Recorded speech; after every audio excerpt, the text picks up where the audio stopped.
력은 뭐예요? 힘이에요. 난은 뭐예요? 난동 부리는 거예요. 난잡한 거예요. 신은 뭐예요? 여러분, 그 당시에 공자가 살았던 시대에는 공자의 눈으로 볼 때는 저렇게 사람들이 저런 일에 매달리면 사람의 마음이 첫째 안정을 누릴 수가 없을 것이다 라고 생각했어요. 여러분들, 무당들이 부닥거리 하는 거 보셨습니까? 무당들이 부닥거리 하면 무엇이 사라져요? 그 사람이 지금 제정신으로 움직입니까? 아니면 그 속에 어떤 바깥에서 어떤 강한 영의 힘이 들어와 있습니까? 그렇죠. 바깥에서 영이 들어와서 그 사람을 지배하고 그 사람으로 하여금 여러분 그 무당이 일단 신을 받으면 어떤 일이 벌어져요? 이제까지의 정상이 아닌 비정상이 돼요. 그래서 어디로 올라가요? 자꾸 위에 올라가요. 제가 그 무당에 관한 이야기를 읽었어요. 신학교 4년을 졸업하고 교회에 착실히 다니던 어떤 자매 하나가 그것도 그 삼촌이 국무총리예요. 진의종 씨라고. 진의종 국무총리라고 아시는 분 아시죠? 그런데 그 진 총리의 조카 딸이 어느 날 신을 받았어요. 신을 받고 자기는 신을 안 받으려고 막 갈고를 주는데 신을 받은 거예요. 그래서 어떻게 됐을까요? 자기도 모르게 끌려가는 거예요. 힘을 받아서. 그리고 작두기에 올라가는 거예요. 세상에 대학을 4년 마치고 그것도 신학대학을 4년 마치고 그 집안이 아주 얌전한 집안에 있을 수 없는 일이 벌어진 거예요. 그리고 작두기에 올라가서 그 춤을 추는데 발바닥이 상할까요? 안 상할까요? 안 상하죠. 왜 그러냐? 제가 물어봤어요. 왜 그러냐고 물어봤는데 그 책에 나와요. 그 사람의 책에 나오는데 뭐라고 나오느냐? 양쪽에서 겨드랑이를 들어올리는 사람이 있대요. 오른쪽에서 왼쪽에서 겨드랑이를 들어올려 주는데 그 위에 올라가서 춤을 춰도 발이 상하지 아니한다 이 말이에요. 이걸 뭐라고 그래요? 괴력. 그렇죠? 난신. 그 당시에 사람들이 의존하고 살았던 것이 뭐냐?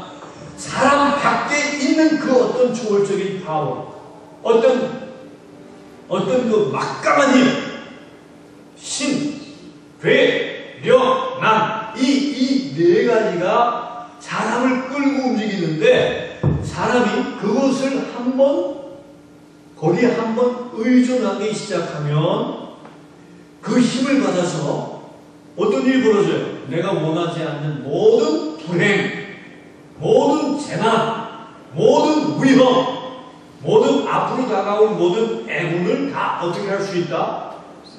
미리 소멸하고 내가 당할 고통을 미리 없애버릴 수 있다라고 생각했어요. 누가? 이 괴력 난신을 추종하는 사람들을 우리가 뭐라고 해요? 자연 숭배라고 말해요. 오늘날에도 자연 숭배자들이 있어요? 없어요? 아메리칸 인디언들이 아직도 자연 숭배.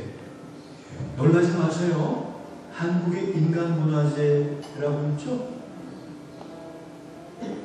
인간문화재를 일컬어서 한국에서는 이 사람이 인간으로서 문화유산을 그대로 인간 자체가 문화유산이다 그러면 인간문화재. 박동진 선생 참으로 그렇죠? 돌아가셨어요.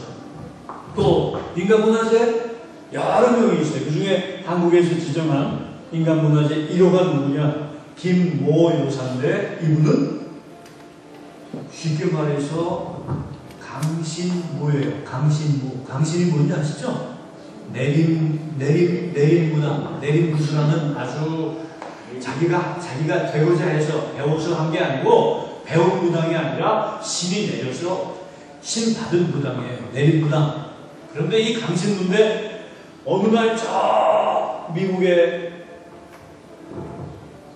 그랜드 캐니언에 아메리칸 인디언들이 사는 마을이 있어요. 그 마을에 초대를 받았어요. 거기 가서 뭘 했을까요? 인간문화재로서 뭘 했을까요? 한 판 버렸어요. 한 판 버리니까 덩실덩실 완전히 한판 벌어지니까 말이 같아요, 달라요? 다르죠. 살아온 역사, 복장이 같아요, 달라요? 다르죠. 그런데 미국에 온 사람들은 만년 전에 저 시베리아, 저 알래스카 베링해가 아직 녹지 않았을 때, 빙하 시대 글로 건너갔던 사람들인데 놀라지 마세요. 한 사람도 이 인간 문화재와 함께 장단을 맞추지 않은 사람이 없어요. 이걸 뭐라고 그래? 혼연 일체가 돼서 함께 다 올려서 막 놀랍게 된 거예요. 만년의 세월이 흘렀는데도 무당이 한판 굿을 벌이니까 아무도 움직이지 않는 사람이 없었다. 무슨 얘기예요? 우리 시대, 다시 말해서 공자가 나타나서 세상을 바꾸기 전에 사람들은 무엇에 의지하고 살았다? 그래요? 난신에 붙들려 살고 있었다. 오케이? 이해가 되시겠어요? 네. 그러면 공자가 나타나서 어떤 세상을 열었을까? 더 이상 이렇게 살면 안 되겠구나. 더 이상 사람이 끌려다니면 안 되겠구나. 여러분, 유교의 철학에서 가장 중요한 것은 뭐예요? 가장 중요한 것. 여러분, 중용이라는 말이 나와요. 그런데 가장 중요한 것, 역사의 주인공이 누구냐라는 말할 때 역사가 누구의 역사예요? 동물의 역사예요? 자연의 역사예요? 사람의 역사다. 사람이 가장 중요하다. 여러분, 유교에서 말하는 중요한 세상의 구성 요소가 세 가지예요. 뭘까요? 천, 지, 인. 천, 뭐예요? 천이라는 것은 단순히 하늘만 뜻하는 게 아니에요. 우주적 하늘만 뜻하는 게 아니에요. 천이라는 건 그때 뭐예요? 인간 이상의 세계. 인간보다 높은 세계. 지는 뭐예요? 인간이 딛고 사는 삶의 기반. 이걸 통칭해서 추상적으로 표현하면 천, 지, 인이에요. 사람이 이 천과 지 사이에 존재하는 존재예요. 그런데 사람은 땅에서 풀을 뜯고 살지만 풀 자체가 아니다. 무슨 얘기인지 아세요? 여러분, 사람이 풀을 뜯고 살지만 사람이 풀에 버금가는 존재는 아니죠. 풀과 동일한 존재는 아니죠. 사람은 풀을 뜯어서 자신의 생을 누리고 살지만 사람은 자연에 속한 존재가 아니다. 인간은 무엇이냐? 하늘도 땅도 사실은 인간이 가운데서 조화와 균형을 이끌고 가는 책임을 지는 존재이다. 오케이? 인간이 뭐예요? 천과 지 사이에 중심을 잡는 존재다 라고 말했어요. 공자의 미래성이 어디 있다고요? 공자께서 천지인 중에 인간이 소중하다라고 말한 거예요. 사람은 밥을 먹고 살지만 밥을 위해서 사는 것은 아니다. 밥이 사람을 위해서 있다. 우리가 하늘을 바라보지만 그러나 그 하늘에 우리가 맹목적으로 의존하는 것은 바람직한 생이 아니다. 무슨 의미인지 아시겠어요? 따라서 공자가 주장한 것은 인간의 관계를 가장 소중히 생각했어요.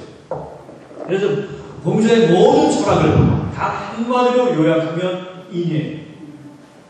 인이라는 말은 뭐예요? 요 옆에 요거 인 이렇게 쓴 변을 뭐라고 해? 사람인 변. 요건 무슨 뭐예요? 두이. 사람과 사람 사이에 관계를 이끌어서 인이라고 해요. 그렇죠? 그래서 인의 첫 번째가 뭐예요? 부자, 유치. 그렇죠?